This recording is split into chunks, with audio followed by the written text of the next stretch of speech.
nasa langit ka, sambahin ang ngalan mo.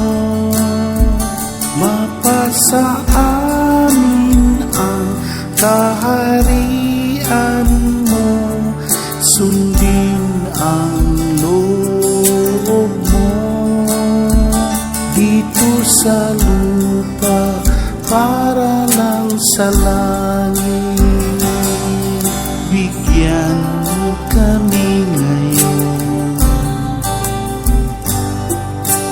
ng aming kakanin sa araw-araw, at patawarin mo kami sa aming mga sala,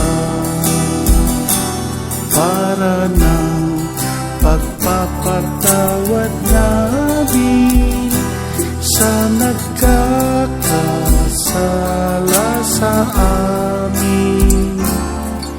At huwag mo kaming ipahintulot sa tukso, at iadya mo kami sa lahat ng masama.